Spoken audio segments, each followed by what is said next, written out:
Cet épisode a été créé à partir de l'anglais en utilisant l'intelligence artificielle. Bienvenue à la deuxième partie avec le Dr Matthew Godfrey, Doctrine et Alliance 102 à 105.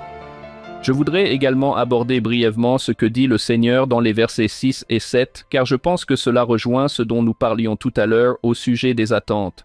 Au verset 6, le Seigneur dit « Voici, car je l'ai décrété, parlant des saints, ils commenceront à prévaloir contre mes ennemis dès cette heure même, et en écoutant et en observant toutes les paroles que moi, le Seigneur, leur Dieu, leur dirai. Ils ne cesseront jamais de prévaloir jusqu'à ce que les royaumes du monde soient soumis sous mes pieds, et que la terre soit donnée aux saints pour qu'ils la possèdent pour toujours et à jamais. Le Seigneur leur dit donc, à partir de cette heure même, c'est-à-dire à partir du 24 février 1834, vous commencerez à prévaloir contre vos ennemis et vous ne cesserez de prévaloir jusqu'à ce que je revienne et que la terre vous soit donnée. Je pense que certaines personnes pourraient regarder cela et regarder l'histoire de l'Église et dire « Eh bien, cela ne s'est pas produit. » Cela ne s'est pas produit. N'est-ce pas? Ils n'ont pas récupéré leur terre. Attention, spoiler, désolé si vous ne le savez pas, mais ils n'ont pas récupéré leur terre du comté de Jackson et nous en parlerons dans un instant. Ils n'ont pas récupéré leur terre. Ils ont fini par être expulsés du comté de Clay en 1836. Puis ils ont fini par être expulsés de tout l'État du Missouri en 1838. Ils ont construit une nouvelle communauté à Nauvoo. Ils finissent par être expulsés de Nauvoo en 1846. Ils viennent dans le Grand Bassin. Les choses vont mieux ici, mais ils rencontrent encore beaucoup de difficultés en raison de leur pratique du mariage plural. On pourrait se demander comment ils ont commencé à l'emporter sur leurs ennemis à partir de 1834. Il me semble que leurs ennemis l'emportaient sur eux, mais je pense que cela dépend de la façon dont on voit les choses. Deux choses m'ont frappé à ce sujet. Premièrement, l'Église a-t-elle jamais été détruite par ses ennemis? Non, elle ne l'a pas été. En fait, elle continue de croître et de prospérer malgré ses ennemis, et elle continue de croître et de prospérer aujourd'hui. Ensuite, pensez également qu'après cette révélation, en février 1834, l'Église achève et consacre le temple de Kirtland. En 1836, ils construisent le temple de Nauvoo, où, à partir de 1845, ils commencent à offrir les dotations. Dans le Grand Bassin, ils construisent les temples de Saint George, Salt Lake, Monty et Logan, et le travail se poursuit. Cela m'a fait penser aux paroles de Joseph Smith, selon lesquelles l'œuvre du Seigneur avance avec audace, noblesse et indépendance. Je pense que lorsque le Seigneur dit que les saints vaincront leurs ennemis, il ne dit pas que l'Église ou ses membres ne connaîtront aucun revers dans leur vie, mais que l'Église continuera à se développer, continuera à remplir sa mission de prêcher l'Évangile à ceux qui vivent et de racheter ceux qui sont décédés. Elle continuerait à avancer comme cette pierre taillée dans la montagne dont Daniel a prophétisé jusqu'à ce que le Seigneur revienne sur terre. Nous avons vu l'accomplissement de cette prophétie, car même s'il y a eu des revers parfois, des revers périodiques, l'Église continue de croître, l'Évangile continue d'être répandu sur toute la terre, nous avons maintenant tant de temples sur la terre, c'est remarquable. Parfois, nous pouvons regarder les choses et dire « Eh bien, cela ne s'est pas passé comme je pensais que cela allait se passer », mais quand on y regarde de plus près, on se rend compte que, en fait, cela s'est bien passé. Il y a quelques semaines, nous avons reçu le président Steve Lund de la présidence générale des jeunes gens, et nous avons parlé des chiffres. Les choses vont bien. Y a-t-il de l'opposition? Absolument. Mais les choses avancent. Nous sommes en train de l'emporter. Oui. Matt, c'est assez important. J'ai des amis qui me disent, dans ma bénédiction patriarcale, il est écrit ceci, mais cela ne s'est pas produit. Je pense que ce que vous dites ici, c'est, premièrement, attendez, deuxièmement, essayez de le voir. Peut-être que cela ne se passe pas comme vous l'aviez imaginé ou comme vous pensiez que cela signifiait. Par exemple, dans le livre de Mormon, le Seigneur répète sans cesse que si vous respectez mes commandements, vous prospérerez dans le pays. J'ai une idée de ce à quoi ressemble la prospérité, mais je ne pense pas que lui et moi ayons la même définition de la prospérité. Pour lui, prospérer signifie probablement « Oh, vous allez devenir plus comme moi, si vous respectez mes commandements, vous deviendrez plus comme moi » et cela demande beaucoup de croissance et de difficulté et je me dis « Non, non, non. Prospérer signifie que j'aurai cette Ford F-150 de 2025. C'est ça, prospérer. C'est ça, prospérer dans le pays. N'est-ce pas? Alors Matt, je pense que ces deux principes sont valables, n'est-ce pas? Premièrement, être patient et deuxièmement, être ouvert aux autres. Qu'en pensez-vous? Être ouvert aux autres?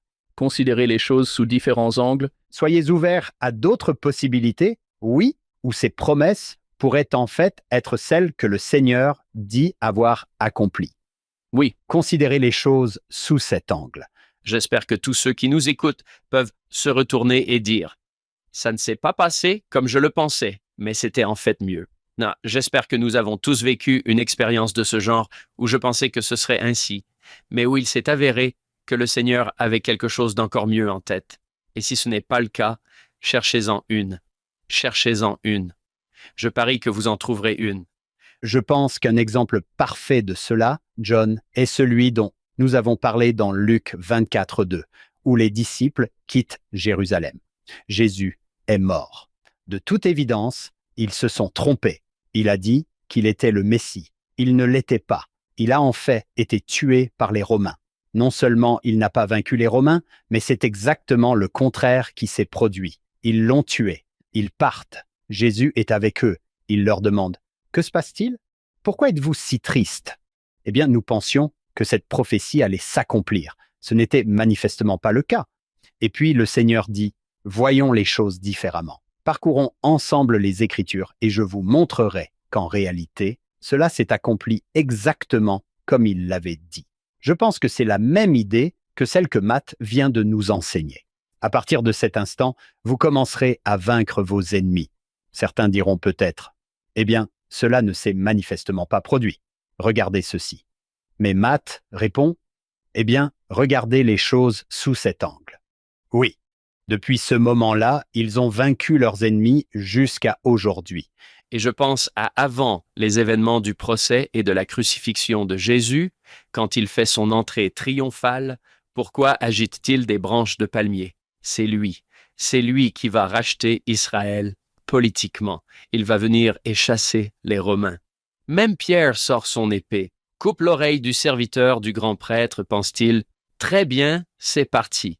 Mais Jésus répond, nous avons des ennemis bien plus redoutables que les Romains, comme la mort et le péché. Je vais vaincre cela pour le monde entier. Alors oui. Wow, d'accord. C'est un résultat meilleur que ce à quoi je m'attendais. C'est un point intéressant. Comment tu l'as appelé, Matt? Patience, et attends-toi à un résultat différent de celui que tu attendais. Et il pourrait même être meilleur. Que pensez-vous de cette histoire du président Uchtdorf? Continuez avec patience. En avril 2010, je me souviens que lorsque je me préparais à devenir pilote de chasse, nous avons consacré une grande partie de notre entraînement militaire préliminaire à des exercices physiques. Je ne sais pas exactement pourquoi la course à pied sans fin était considérée comme une préparation essentielle pour devenir pilote. Néanmoins, nous avons couru et couru encore. En courant, j'ai commencé à remarquer quelque chose qui, franchement, me troublait à chaque fois. J'étais dépassé par des hommes qui fumaient, buvaient et faisaient toutes sortes de choses contraires à l'Évangile, et en particulier à la parole de sagesse. Je me souviens avoir pensé « Attendez une minute, ne suis-je pas censé pouvoir courir sans me fatiguer ?» Mais j'étais fatigué et j'étais dépassé par des gens qui ne suivaient manifestement pas la parole de sagesse. Je l'avoue, cela me troublait. À l'époque, je me suis demandé si la promesse était vraie ou non. La réponse ne m'est pas venue immédiatement, mais j'ai fini par comprendre que les promesses de Dieu ne s'accomplissent pas toujours aussi rapidement ou de la manière que nous espérons. Elles s'accomplissent selon son calendrier et à sa manière. Des années plus tard, j'ai pu voir clairement les bénédictions temporelles qui sont accordées à ceux qui obéissent à la parole de sagesse. Des années plus tard. Des années plus tard, j'ai vu que Dieu avait réellement tenu ses promesses. Merci pour cela, Matt. C'est très utile. Le Seigneur insiste également sur ce point quelques versets plus loin. C'est le thème de la leçon « Viens et suis-moi », verset 12. Il dit « Après beaucoup de tribulations, comme je vous l'ai dit dans un commandement antérieur, vient la bénédiction. » Il arrive parfois que nous devions souffrir, nous devons attendre, nous devons être patients dans les tribulations et les épreuves avant de voir la bénédiction arriver. Pour ma part, j'ai déjà lu cela et je me suis dit, pourquoi le Seigneur ne peut-il pas me bénir sans tribulation? Mais je pense que c'est parfois dans l'adversité que nous voyons davantage sa main dans notre vie. C'est du moins ce qui s'est passé pour le camp de Sion, qui a fait ce voyage vers le Missouri et a marché beaucoup, jusqu'à 65 km par jour, et qui parfois n'avait pas beaucoup de nourriture, parfois pas beaucoup d'eau, et puis le choléra s'est déclaré parmi eux, plusieurs personnes sont mortes, ils ont traversé des épreuves, mais presque tous les membres du camp de Sion qui se sont souvenus de leur expérience et l'ont raconté plus tard, ont dit « Dieu était avec nous ». C'est là que j'ai vraiment compris à quel point Dieu m'aimait. Et il est très intéressant de noter que c'est pendant le voyage, dans l'épreuve, qu'ils ont pris conscience de cela. Pensez à Joseph d'Égypte. Il a fait tous ses rêves. Voici ce que vous allez devenir, puis exactement le contraire se produit. Mais dans cette épreuve, il devient cette personne qui peut recevoir la bénédiction plus tard. Puis-je donc dire que parfois, l'épreuve me prépare à devenir la personne qui reconnaîtra et acceptera cette bénédiction lorsqu'elle se présentera? Oui. Pour Joseph, c'est comme « Oh, voici la femme de Potiphar. Je respecte la loi de chasteté, et qu'est-ce que j'obtiens? 3 années supplémentaires en prison. Très bien, c'est génial. » C'est aussi un bon exemple de la façon dont parfois dans les Écritures, et vous le voyez aussi dans les films, les délais sont toujours condensés.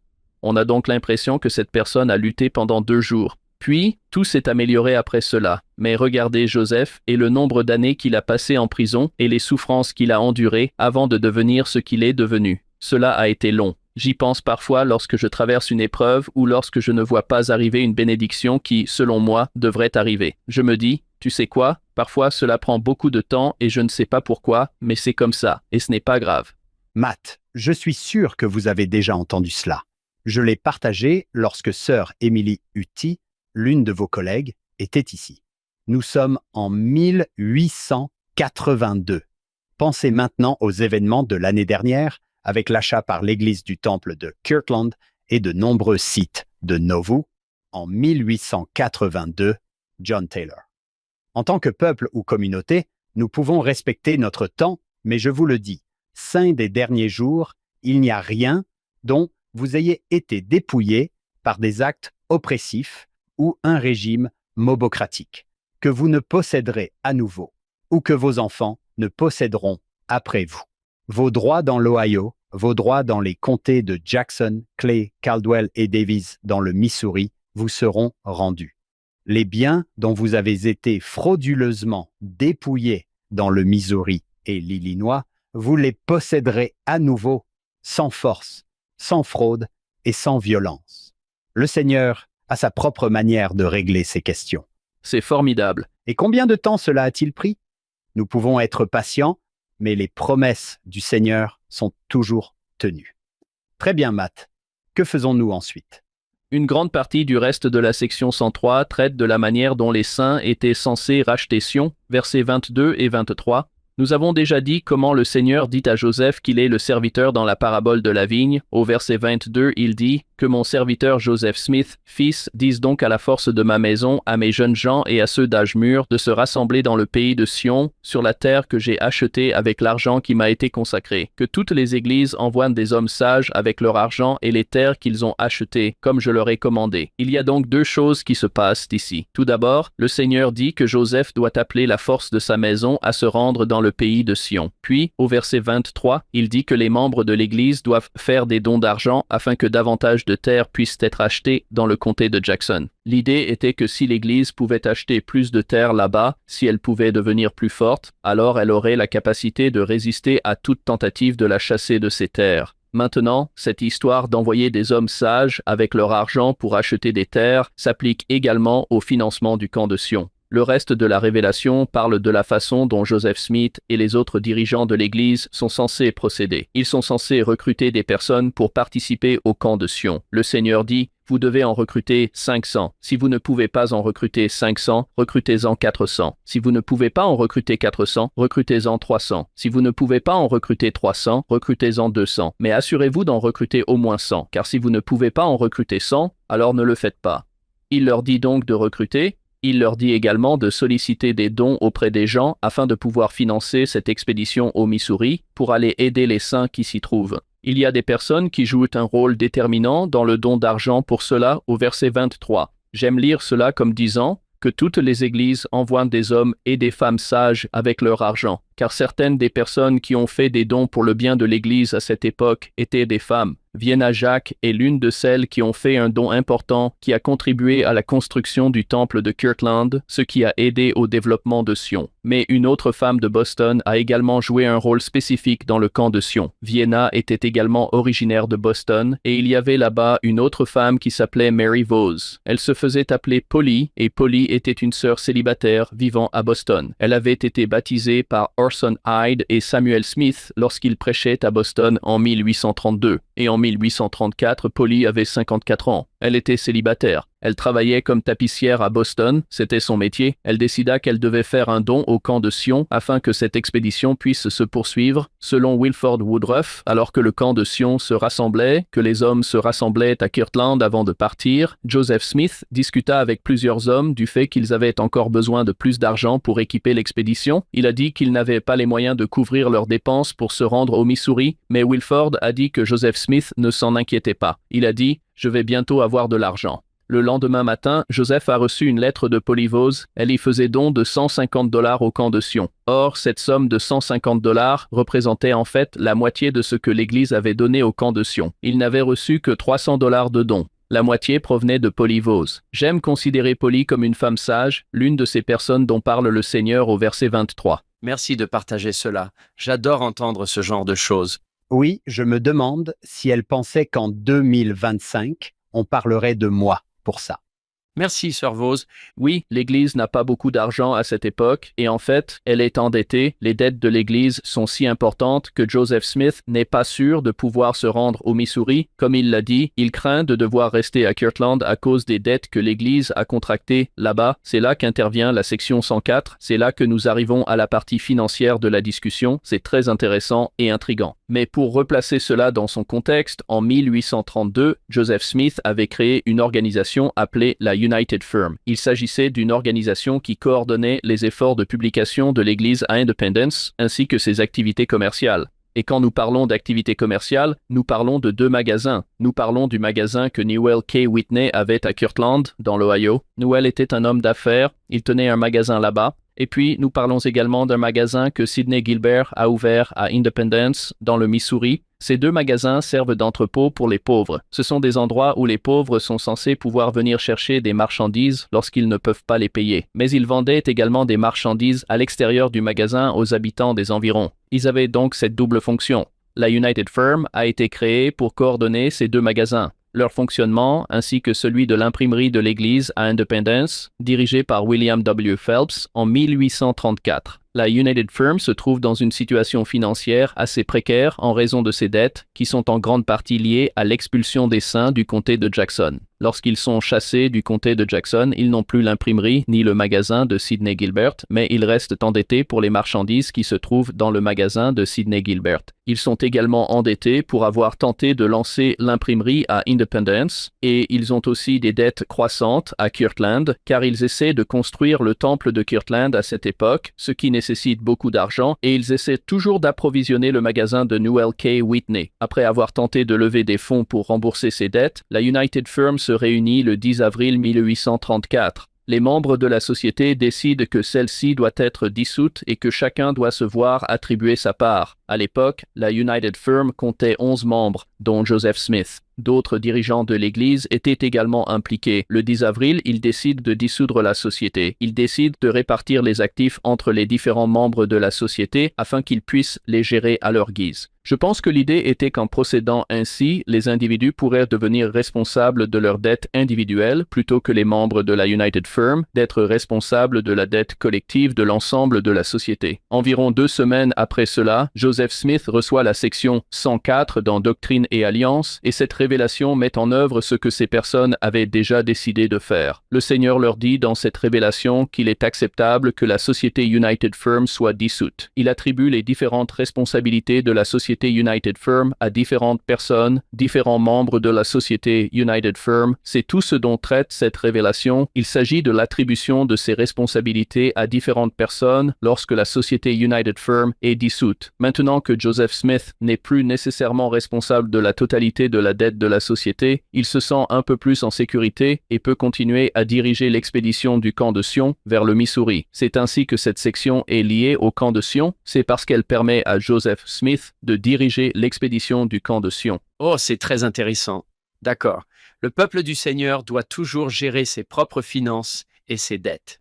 Et l'Église doit également gérer ses finances et ses dettes, car nous vivons sur la planète Terre. Oui, exactement. John, Matt, je doute que cela figure dans la version papier du manuel. Viens et suis-moi, car vous ne pouvez pas cliquer dessus. Mais si vous allez sur la version électronique en ligne et que vous faites défiler la page vers le bas, vous trouverez une vidéo que notre ami T.C. Christensen a réalisée il y a des années, intitulée « Trésor dans les cieux », l'histoire de John Tanner. Elle dure environ 20 minutes. Elle est merveilleuse. C'est l'histoire de John Tanner et de la façon dont il a béni les saints en remboursant leurs dettes. Les saints et Joseph, 20 minutes qui valent vraiment la peine d'être passées en famille.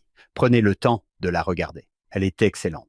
L'une des choses que j'aime dans la section 104, c'est cette idée d'intendance. Quand on regarde les versets 11 et 12 où le Seigneur leur dit « C'est une sagesse en moi, c'est pourquoi je vous donne le commandement de vous organiser et de nommer à chaque homme son intendance, afin que chacun me rende compte de l'intendance qui lui a été confiée. » Bien sûr, cela avait une signification très spécifique à l'époque, car cela concernait les différents actifs de la United Firm et la manière dont ils avaient été attribués. Quand je lis ces versets, je me demande « Quelle est mon intention ? Comment puis-je, dans cette intendance, en rendre compte ? Comment puis-je poursuivre fidèlement mon intendance, quelle qu'elle soit, car je pense que nous avons tous des dons que le Seigneur nous a donnés pour bénir les autres. Nous avons tous des responsabilités différentes dans l'Église, des appels différents dans l'Église. Cela m'amène à me demander comment j'utilise ces dons pour accomplir mes responsabilités ou mes intendances. Mon père aimait raconter l'histoire d'un professeur de séminaire dans l'Idaho qui avait une classe pendant 1 an et il y avait un élève qui était assez indiscipliné. Il perturbait souvent la classe, semblait souvent ne pas vraiment vouloir être là et faisait partie de ces élèves avec lesquels les enseignants ont parfois du mal en classe. Ce professeur a décidé d'essayer de se lier d'amitié avec le garçon, d'apprendre à le connaître un peu mieux et de voir si cela aiderait à améliorer la situation. Il a découvert que le garçon aimait beaucoup les voitures. Il avait une voiture qui avait besoin d'être réparée et il a invité le garçon à venir l'aider à la réparer afin d'apprendre à le connaître un peu mieux. Il a également découvert que le garçon aimait la boxe. Il aimait regarder les matchs de boxe. Il l'a donc emmené voir un match de boxe, essayant de s'intéresser à ce que faisait le garçon. Son comportement ne s'est pas amélioré. Après tous ses efforts, le garçon continuait à perturber la classe. Il n'arrivait toujours pas à faire beaucoup de progrès. Ce pauvre enseignant s'est dit « Je n'ai rien changé dans la vie de ce garçon.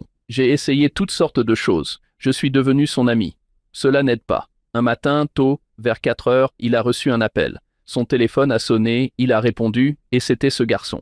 Il lui a dit « Ma mère vient de mourir et je me demandais si vous pouviez venir nous tenir compagnie, à mon père et moi, en ce moment difficile. » Il a répondu « Bien sûr, je peux le faire. » Il s'est donc rendu en voiture chez le garçon et est entré dans la maison. Le père était inconsolable, il sanglotait, ne savait pas quoi faire. Lorsque ce professeur est entré et s'est assis sur le canapé, l'adolescent s'est approché de lui et l'a simplement pris dans ses bras. Et ce merveilleux professeur de séminaire l'a simplement serré dans ses bras pendant 1 minute, puis le garçon a dit « Papa, nous aimerions que frère un tel prenne la parole aux funérailles de maman, n'est-ce pas? Parce qu'il connaît l'Évangile et il connaît les bonnes choses de la vie. » Ce professeur a alors réalisé que même s'il pensait n'avoir pas eu beaucoup d'influence dans la vie de ce garçon, c'était en fait le cas. Pour moi, c'est une grande leçon sur la manière dont quelqu'un qui s'efforce vraiment de remplir sa mission peut bénir la vie d'autrui, même s'il semble n'avoir pas fait beaucoup de progrès. Cela arrive probablement souvent dans cette église où nous pensons n'avoir fait aucune différence pendant toutes ces années passées dans cette fonction.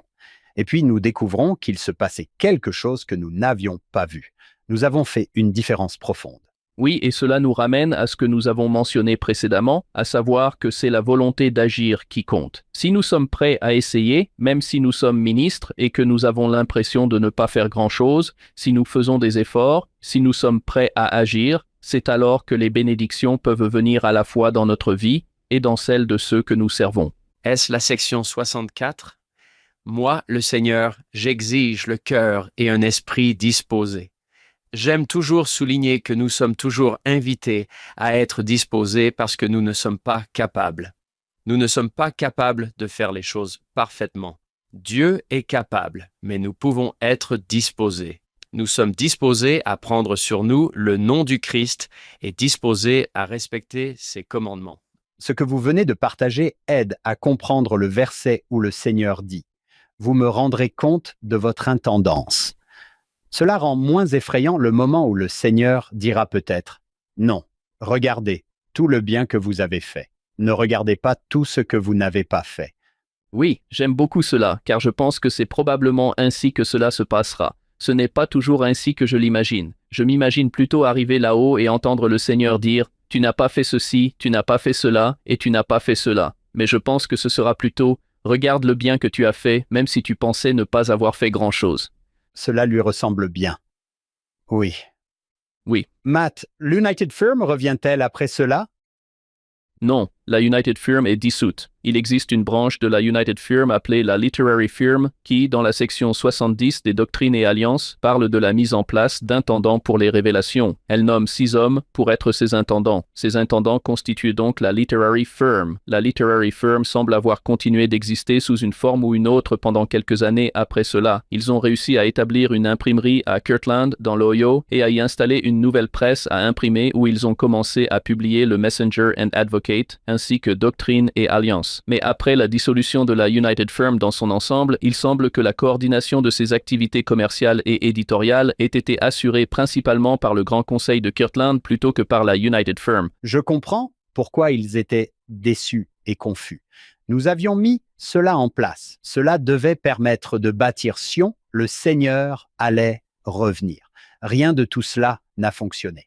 J'ai vécu des expériences dans ma vie où j'avais l'impression de faire ce que je devais faire, mais où cela ne fonctionnait pas. Cela peut être difficile à accepter, mais je pense qu'il faut se rappeler ce dont nous avons déjà parlé. Il faut se rappeler d'être patient, que le Seigneur a son propre calendrier. Vous devez vous rappeler qu'à un moment donné, il vous accordera ses bénédictions. Dieu n'est pas un menteur. S'il promet quelque chose, cela s'accomplira, mais cela peut prendre du temps. Au lieu de dire « Bon, peut-être que ce sera dans 6 mois, bon, peut-être que ce sera dans 1 an, bon, peut-être que ce sera dans 1 an. » Il serait peut-être plus facile de s'abandonner. Seigneur, je te fais confiance. Que ce soit dans 6 mois ou dans 60 millions d'années, je te fais confiance.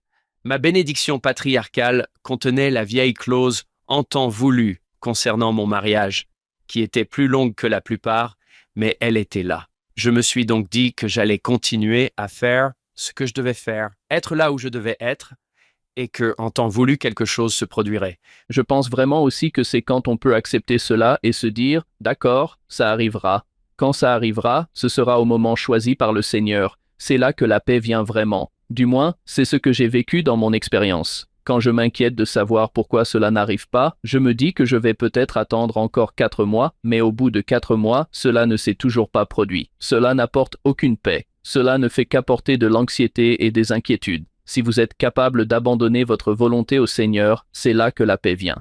Oui. J'ai remarqué qu'il dit au verset 15 « Mon dessein est de pourvoir aux besoins de mes saints. Toutes choses m'appartiennent, mais cela doit être fait à ma manière. » Superbe verset.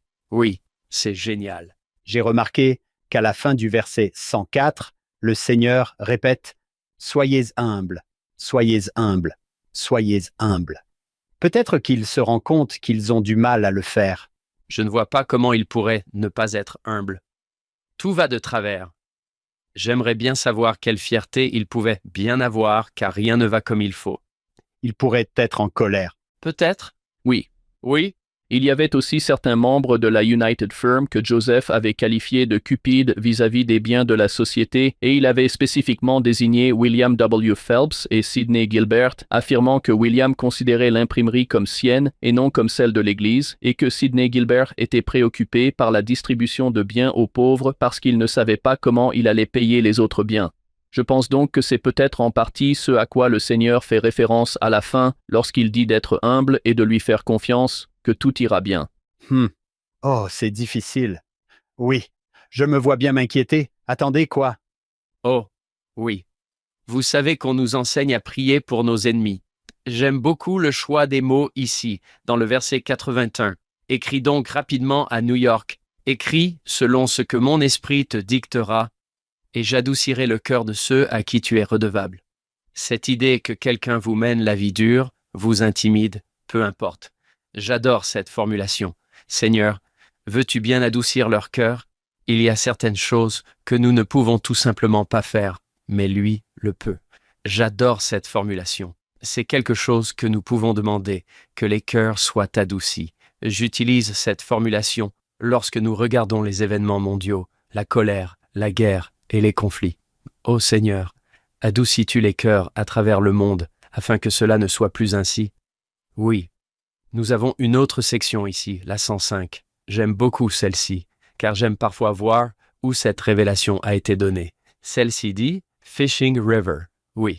Est-ce la seule fois? Cette révélation a été donnée dans le Missouri, c'est à la fin du camp de Sion. Parlons un instant de l'expédition du camp de Sion. Nous avons déjà évoqué la section 103, dans laquelle Joseph reçoit le commandement de recruter des personnes pour l'accompagner au Missouri. Lui et plusieurs autres dirigeants de l'Église parcourent l'Est des États-Unis, se rendant à New York et dans d'autres endroits pour essayer de recruter des personnes pour le camp de Sion. Il y a en fait deux contingents du camp de Sion. L'un part de Kirtland, l'autre du territoire du Michigan.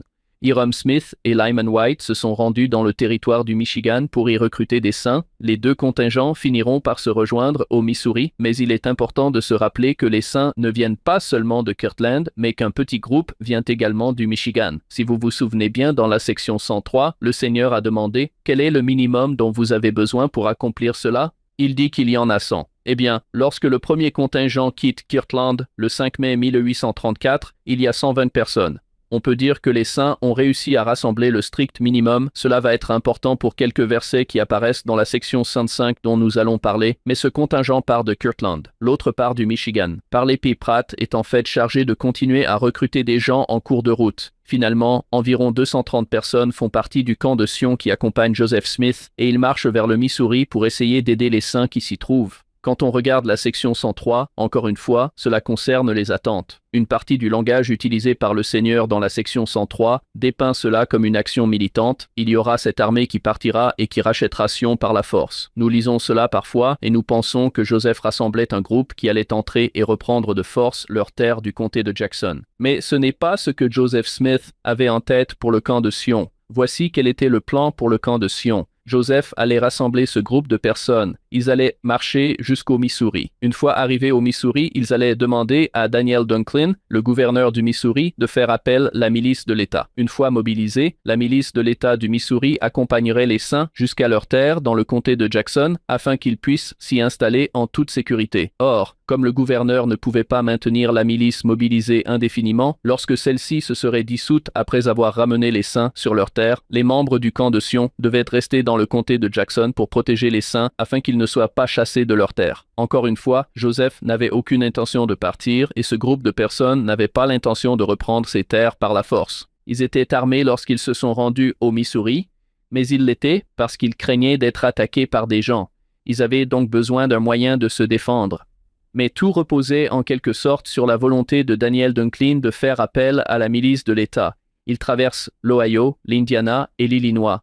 Finalement, ils arrivent au Missouri. C'est beaucoup de marches. Comme je l'ai déjà mentionné, certaines personnes ont dit avoir marché jusqu'à 65 km par jour. Heber C. Kimball raconte que certaines personnes avaient des bottes neuves qu'elles allaient porter. Elles avaient acheté ces bottes pour marcher jusqu'au Missouri. Eh bien, si certains d'entre vous ont déjà acheté de nouvelles chaussures et sont partis en randonnée, vous savez que cela ne se termine pas bien. Heber C. Kimball raconte que certaines personnes ont eu des ampoules aux pieds, que les ampoules se sont rompues et qu'elles marchaient dans leurs bottes remplies de sang. Ce n'étaient pas des conditions très agréables. Ils n'avaient pas beaucoup d'argent pour équiper l'expédition. Vous vous souvenez que j'ai dit que l'Église elle-même n'avait donné que $300, ce qui n'était pas suffisant pour acheter les biens et les provisions nécessaires à l'expédition. En fait, les membres du camp de Sion ont consacré leur propre argent à un fonds commun pour aider à financer le camp de Sion. Non seulement ils sacrifient leur temps, mais ils sacrifient également leur argent afin d'avoir les biens dont ils ont besoin pour se rendre au Missouri. Le voyage n'est pas toujours agréable. Ils n'ont pas beaucoup de nourriture. Il leur arrive de traverser des prairies où il n'y a pas beaucoup d'eau. La plupart des gens gèrent ces situations de manière assez décente, mais certains commencent à se plaindre, ce que je comprends tout à fait et avec quoi je compatis, car si j'avais été à leur place, je déteste le dire, mais je pense que j'aurais été l'un de ceux qui se plaignaient en cours de route. Je me demandais, mais qu'est-ce qu'on fait? Pourquoi n'avons-nous pas assez de nourriture? Et tout le reste. L'un d'entre eux était Sylvester Smith, qui était en fait membre du Grand Conseil de Kirtland.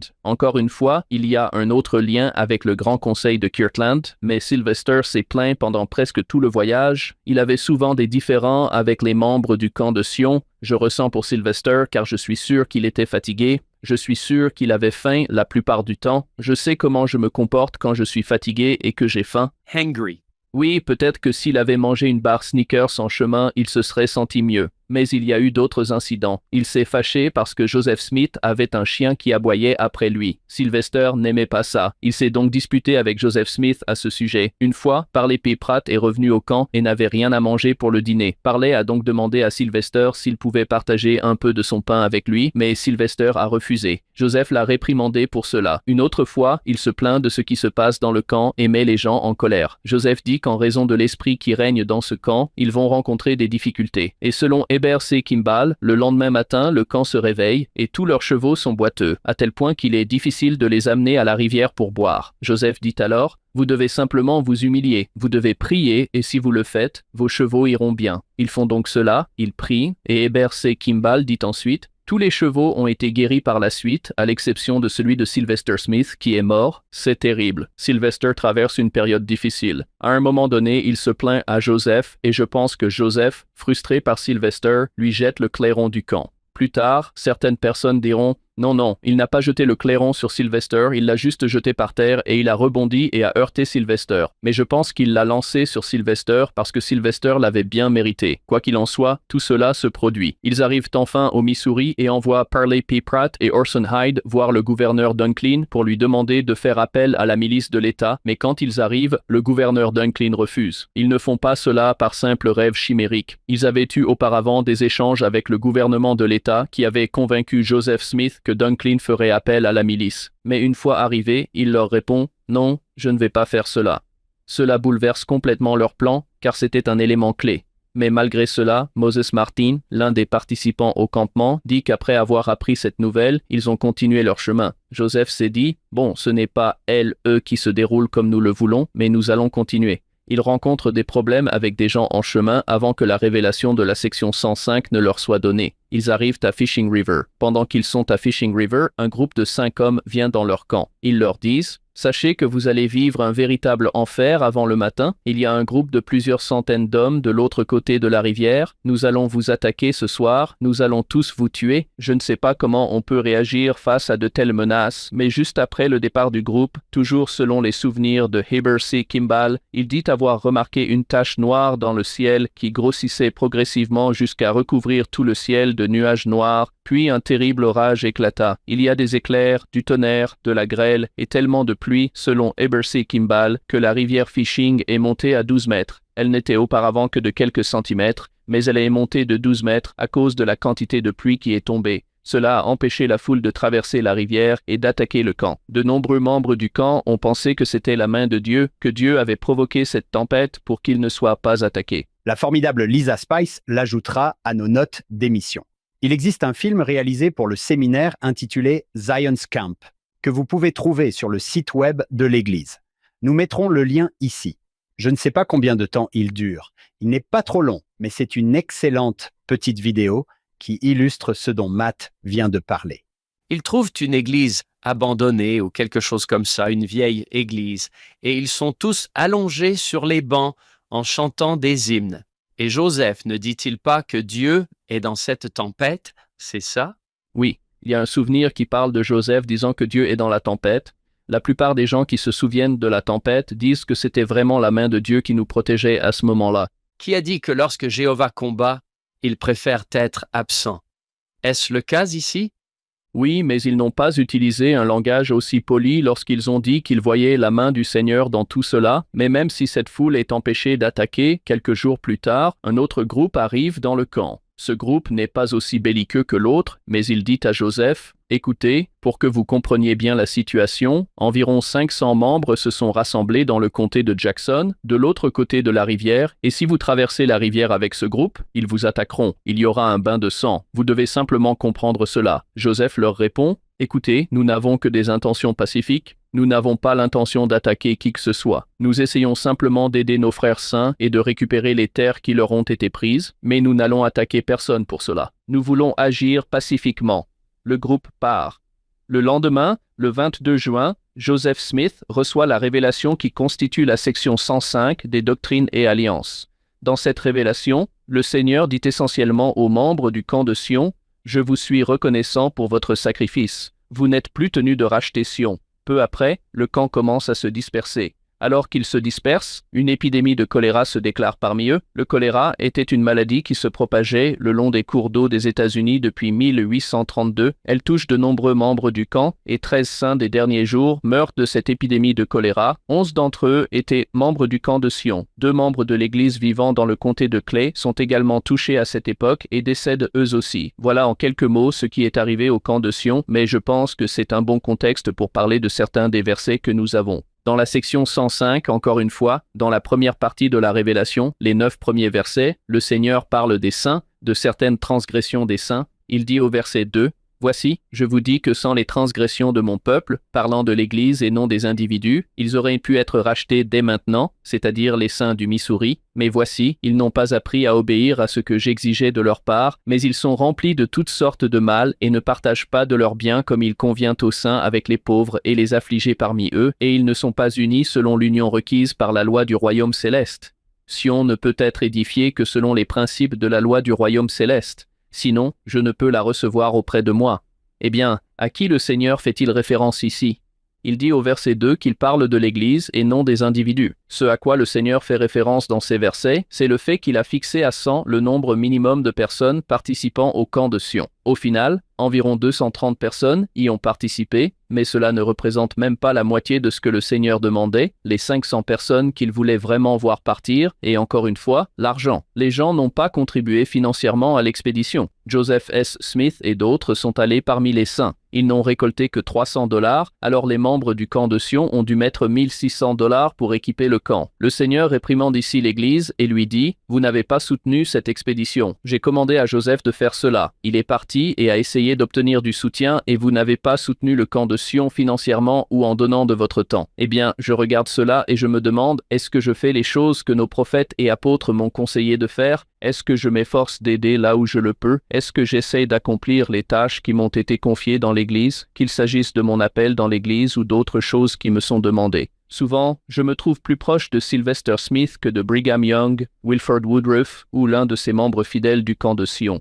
Parfois, quand on me demande de faire un service à la conserverie de l'église ou d'aider quelqu'un à déménager, ma première réaction est de me plaindre. « Oh, pourquoi dois-je faire ça? J'ai trop à faire aujourd'hui. Je ne devrais pas avoir à faire ça. » Ces versets me font réfléchir. Ils disent essentiellement, encore une fois, que notre volonté d'aider les autres, notre volonté de servir, sont les principes sur lesquels repose le royaume céleste. Ce sont les principes qui permettront de bâtir Sion. Si je ne corrige pas mon attitude vis-à-vis du service aux autres dans ma paroisse ou dans ma communauté, je ne contribue pas à bâtir Sion. Nous devons avoir l'attitude d'être disposés à servir et de servir afin que Sion soit véritablement édifié parmi nous, dans nos familles, nos paroisses et nos pieux. Il faut avoir cette volonté. Oui, section 84, verset 57, nous avons déjà lu cela. Le Seigneur dit que vous resterez sous cette condamnation jusqu'à ce que vous vous repentiez. Il parle du livre de Mormon et dit qu'il ne suffit pas de dire, mais qu'il faut aussi faire. Nous parlons beaucoup. Oh, et c'est facile de parler. Assis dans ma chapelle et inaudible, c'est facile de dire des choses sympas. Oui, oui, c'est facile de dire. Oui, faisons tous cela. Consacrons-nous tous. Oui, et ensuite, il faut vraiment passer à l'action. Je compatis avec ces gars.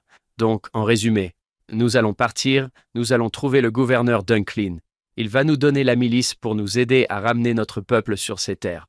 Ils arrivent là-bas. Le gouverneur Dunklin dit non. Alors ils se demandent, et maintenant, qu'est-ce qu'on fait? Et puis ils ont ces confrontations. Oui, c'est vrai. Et puis ils finissent par se séparer. Je comprends que cela puisse être un peu décevant. Oui, exactement. Il est également important de souligner que Joseph Smith, d'après tous les documents dont nous disposons, n'avait pas l'intention de dissoudre le camp de Sion. Il n'avait pas l'intention d'abandonner avant d'avoir reçu cette révélation. Ouah. Qui lui a dit de faire ça? Quand il est dit « Prenez la force de ma maison », nous voilà repartis avec des attentes. S'agit-il de force spirituelle? S'agit-il de force physique que je vais délivrer par la puissance? S'agit-il de muscles? S'agit-il de mousquets? S'agit-il de rage? On peut penser que c'est cela, mais en réalité, c'est autre chose. Matt, comment devient-on une personne qui soutient, qui va jusqu'au bout? Parce que je suis comme vous. Je me plains. Je ne suis pas le premier à m'engager.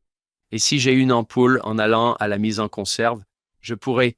J'ai une ampoule, j'ai de nouvelles chaussures, et je reste à la maison. Ce qui est vraiment intéressant à ce sujet, c'est que même si j'ai tendance à me plaindre et à ne pas vouloir le faire, si je m'y mets vraiment, c'est une expérience formidable.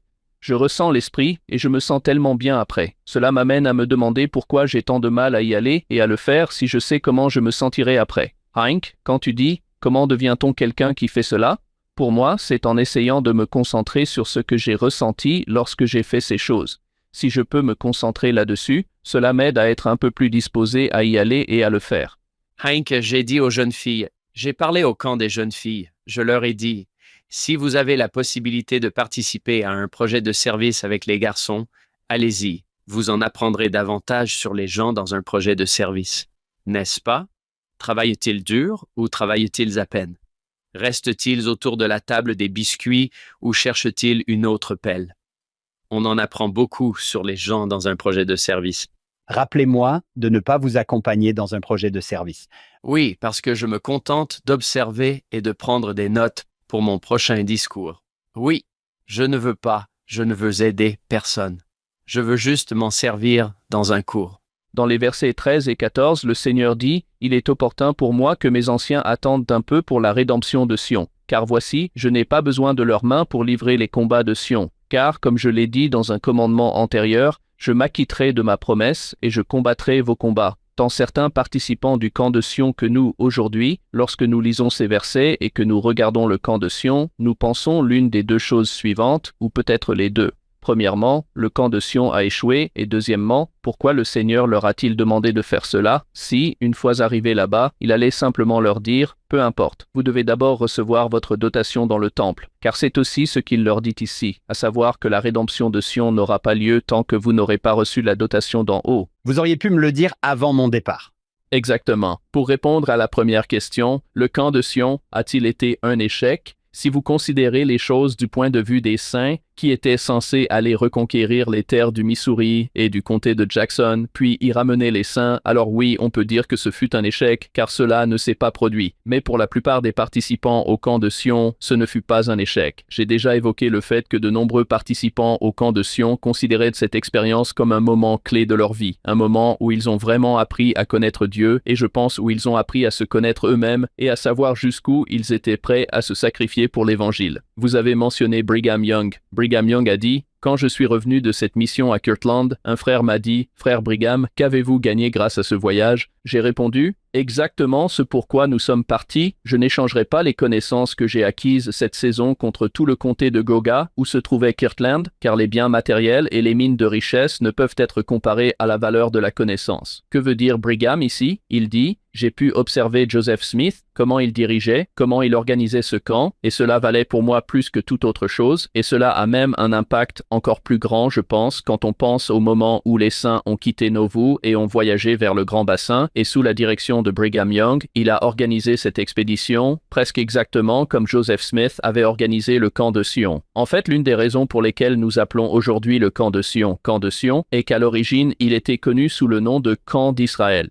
C'est ainsi qu'on l'appelait à l'époque. Eh bien, nous ne l'appelons plus le camp d'Israël parce que les saints qui ont quitté Nauvoo pour se rendre dans le Grand Bassin, nous les appelons le camp d'Israël. C'est le nom qu'ils ont pris. Cette expédition a donc commencé à être appelée le camp de Sion pour la distinguer des deux autres, mais cela montre à quel point Brigham a appris de Joseph Smith lors de cette expédition. Des connaissances qu'il ne possédait pas à l'époque, mais 10 ans plus tard, il serait à la tête de l'Église et devrait organiser et gérer cette expulsion massive de l'Illinois vers le Grand Bassin. Wilford Woodruff aussi a dit j'étais dans le camp de Sion avec le prophète de Dieu, j'ai vu comment Dieu agissait avec lui, j'ai vu la puissance de Dieu avec lui, j'ai vu qu'il était un prophète, ce qui lui a été manifesté par le pouvoir de Dieu au cours de cette mission a été d'une grande valeur pour moi et pour tous ceux qui ont reçu ces instructions. La plupart de ceux qui ont participé au camp de Sion n'ont pas considéré cela comme un échec. Cependant, certains, lorsque Joseph a annoncé qu'il allait dissoudre le camp, se sont mis en colère et se sont dit « Pourquoi avons-nous fait cela ?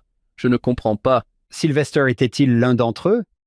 Oui, Sylvester en faisait partie, puis il est revenu à Kirtland et a accusé Joseph d'irrégularité financière au camp d'Israël, ce qui a provoqué un véritable chaos à Kirtland après leur retour. Mais malgré tout cela, Joseph nomme Sylvester comme l'un des premiers membres des 70 en février 1835, ce qui me semble tout simplement incroyable, car malgré tout ce que Sylvester a fait pendant l'expédition et après celle-ci, Joseph lui a quand même dit « Non, tu es un leader digne de confiance et je te nommerai parmi les 70. » C'est assez remarquable. Tout à fait remarquable. Sylvester fait-il partie de votre arbre généalogique, Hank? C'est un Smith. Probablement. Non, mais il m'a laissé son cheval. Oui, non, son cheval est mort. C'est vrai. C'est exact, son cheval est mort, oui. L'autre élément à prendre en considération, et nous en parlons parfois à l'Église, c'est qu'après la fin du camp de Sion, en février 1835, les 12 premiers apôtres ont été appelés. C'est à ce moment-là que les premiers membres des 70 ont été appelés. Sur les 12 apôtres originaux appelés dans cette dispensation, 8 ont accompagné Joseph Smith au camp de Sion, et sur les 56 premiers membres des 70 appelés, tous ont accompagné Joseph Smith au camp de Sion. Si l'on considère l'impact que cela a eu sur l'Église plus tard dans la direction de l'Église, cela a eu un impact profond et ce n'était pas du tout un échec. Bonjour Matt, je m'intéresse à la mission britannique. Lorsque Joseph Smith a appelé le Collège des 12 à partir, et tous n'ont pas pu y aller, mais étaient-ils 9 et étaient-ils tous membres du camp de Sion qui sont partis? Ou avez-vous dit 8? 8 des 12 apôtres originaux ont été appelés. Au moment où ils se sont rendus en Angleterre en 1839, plusieurs des 12 originaux s'étaient éloignés de l'Église et avaient été remplacés par des personnes qui avaient participé au camp de Sion. Wilford Woodruff, par exemple, ne faisait pas partie des 12 originaux, mais il a été nommé membre des 12 avant leur départ pour l'Angleterre. Il en va de même pour George Smith. Il était le cousin de Joseph. Il avait 16 ans au moment du camp de Sion, lorsqu'il a participé à l'expédition. Il est finalement devenu membre des 12 lui aussi. Cela va donc au-delà des 12 apôtres originaux qui ont été appelés. Je pense que la mission britannique était similaire au camp de Sion, en ce sens qu'elle leur a permis d'acquérir de l'expérience. Cette fois-ci, comme ils ne pouvaient pas parler à Joseph, ils ont dû fonctionner comme un collège à travers l'océan. Je pense que cela a probablement été très bénéfique pour Brigham Young. Matt, peut-on dire que le camp de Sion a montré à Joseph, et d'une certaine manière au Seigneur, qui était prêt à prendre les choses en main et que le Seigneur a dit « Voilà mon futur dirigeant ». C'est ce groupe. Tout à fait. Je pense que Joseph a eu l'occasion, lors du camp de Sion, d'observer les membres de l'Église, de voir comment ils réagissaient face à des conditions difficiles afin de mieux les connaître. Prenons l'exemple de Wilford Woodruff. Wilford Woodruff s'est joint à l'Église en 1833. La première fois qu'il a vu Joseph Smith, c'était lorsqu'il est venu à Kirtland avant de partir pour le camp de Sion. Il ne connaissait pas du tout Joseph. Joseph ne connaissait pas du tout Wilford, mais je suis sûr qu'ils ont appris à se connaître pendant ce voyage. Le camp de Sion a joué un rôle déterminant dans la formation du Collège des 12 apôtres et des 70. Dieu merci, Wilford Woodruff a tenu un journal après l'autre. Oui. C'était quelqu'un de remarquable pour avoir réussi à faire ça pendant 60 ans. Il était tellement fidèle à son journal. Oui, il y avait 3 présidents de l'Église dans le camp de Sion. Il y avait Joseph, Brigham et Wilford. Ouah. Oui, vous pensiez probablement tous les deux à cette citation de John Wooden, l'entraîneur de basketball de l'UCLA, qui a dit « Le sport ne développe pas seulement le corps, mais aussi l'esprit. » Pas le caractère, il le révèle. Je pense que le camp de Sion a révélé le caractère, comme vous venez de le dire, Matt, de beaucoup de ces hommes. Qui est prêt à, comment avez-vous dit, Hank, à passer à la vitesse supérieure? Oui. Tout comme le prochain projet de service dans votre paroisse. Je pense que cela répond également à la deuxième question que j'ai posée. Pourquoi le Seigneur les a-t-il envoyés? En partie pour que Joseph puisse mieux connaître certaines de ces personnes. Si l'on examine les expériences des membres du camp de Sion, mentionnées au verset 19, je pense que cela est important dans la section 105. Il est dit: « J'ai entendu leurs prières et j'accepterai leur offrande. Il m'est opportun qu'ils aient été amenés jusqu'ici pour éprouver leur foi. » Je pense que souvent dans la vie, c'est dans l'adversité, c'est au cours du voyage que nous progressons le plus. Certaines des personnes qui ont participé au camp de Sion ont probablement vécu des expériences qu'elles n'auraient pas vécues autrement. Elles ont probablement progressé spirituellement d'une manière qu'elles n'auraient pas connue autrement. Cela me fait réfléchir un peu à ma propre mission et à ce que ma bénédiction patriarcale disait à son sujet. Quand j'ai reçu ma bénédiction patriarcale, j'avais, je crois, 14 ans. Elle me parlait de ma mission. Elle disait: « Je te promets que tu réussiras ta mission. » Eh bien, quand j'ai reçu mon appel en mission, à l'âge de 19 ans, j'ai été appelé dans la mission d'Anvers, en Belgique, qui est la partie néerlandophone de la Belgique. J'ai servi 2 ans en Belgique. C'était très difficile et peu de gens voulaient nous parler de religion. Nous enseignions les discussions et ils avaient des problèmes avec la dîme ou d'autres choses et ils ne voulaient pas se joindre à l'église. À mon retour de mission, une seule personne que j'avais aidé à instruire s'était fait baptiser et une autre personne que j'y rencontrais dans la rue lors d'une approche de rue, dont j'avais pris les coordonnées et que j'avais transmises à d'autres anciens, s'était fait baptiser. Ce sont les seules personnes que je connaissais parmi celles que j'avais instruites qui s'étaient fait baptiser depuis de nombreuses années. J'ai regardé cette promesse dans ma bénédiction patriarcale et je me suis demandé comment j'avais réussi ma mission.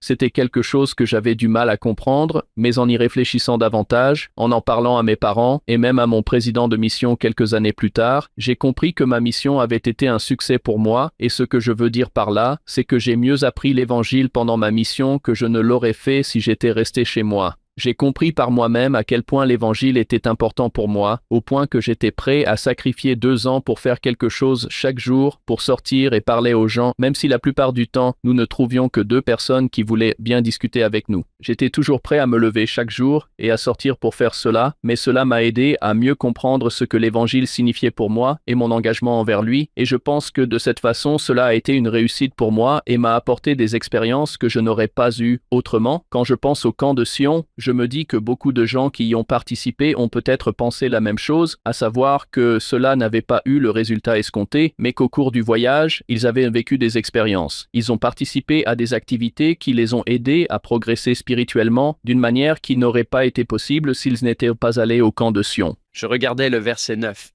En raison des transgressions de mon peuple, il m'est opportun que mes anciens attendent. Je suis d'accord avec Inigo Montoya, je déteste attendre. Que je doive attendre un peu pour la rédemption de Sion. Ensuite, j'aime le verset 10, afin qu'ils soient eux-mêmes préparés. On pourrait dresser une liste pour qu'ils soient enseignés plus parfaitement et acquièrent de l'expérience. Je veux dire, ce camp d'Israël n'était pas une expérience, n'est-ce pas?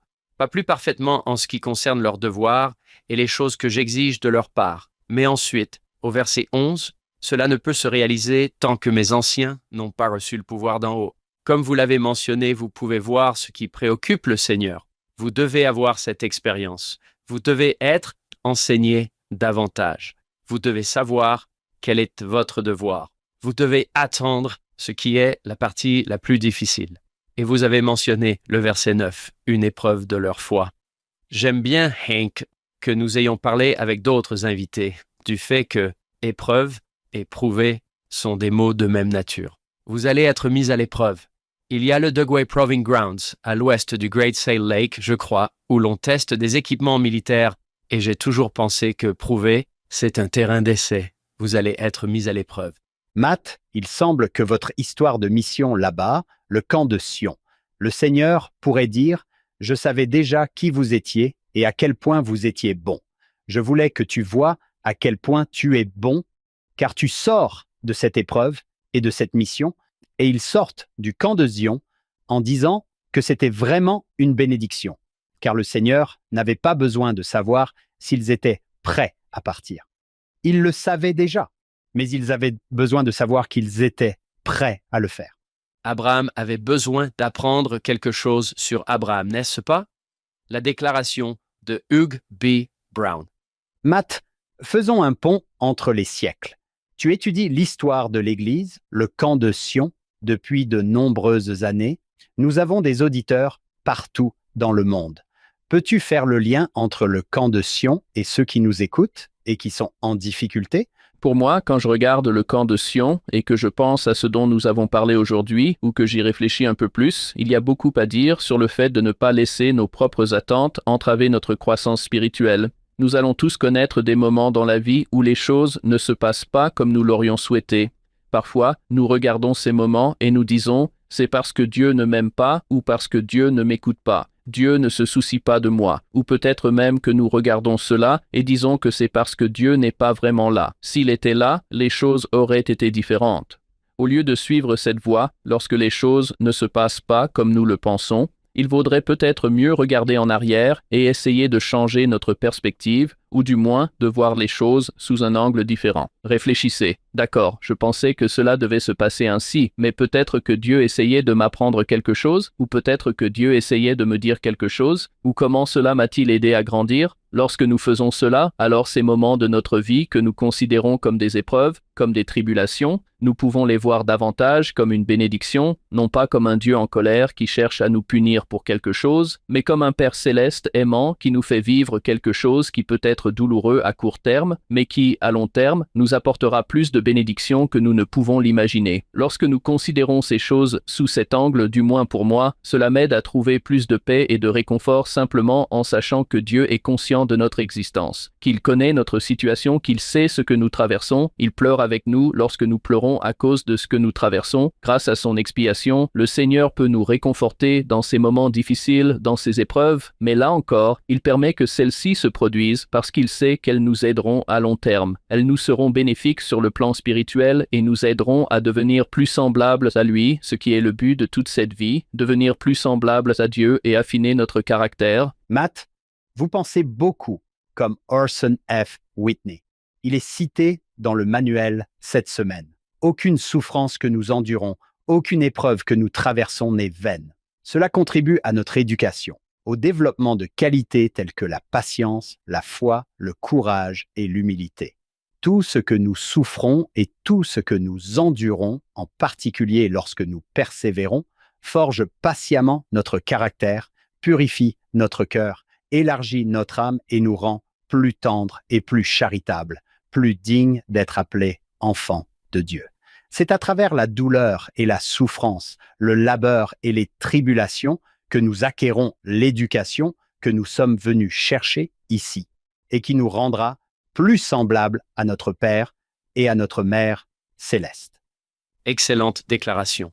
Matt a utilisé le mot « devenir », je pense à frère Oakes. Ce n'est pas seulement ce que nous savons, ce n'est même pas ce que nous faisons, c'est ce que nous devenons. Devenir des disciples du Christ pour toute la vie, c'est le but. Oui. Matt, merci beaucoup d'avoir passé cette journée avec nous. Ce fut très agréable. Merci de m'avoir invité. J'ai vraiment apprécié. Je vous suis reconnaissant à tous les deux pour tout ce que vous faites afin d'aider les gens à mieux comprendre les Écritures. Nous avons des personnes comme vous qui peuvent nous montrer des choses que nous n'aurions jamais vues, que nous n'aurions jamais connues par nous-mêmes. Sur ce, nous tenons à remercier le Dr Matthew Godfrey de s'être joint à nous aujourd'hui. Nous tenons également à remercier notre productrice exécutive, Shannon Sorensen, ainsi que nos sponsors, David et Verla Sorensen.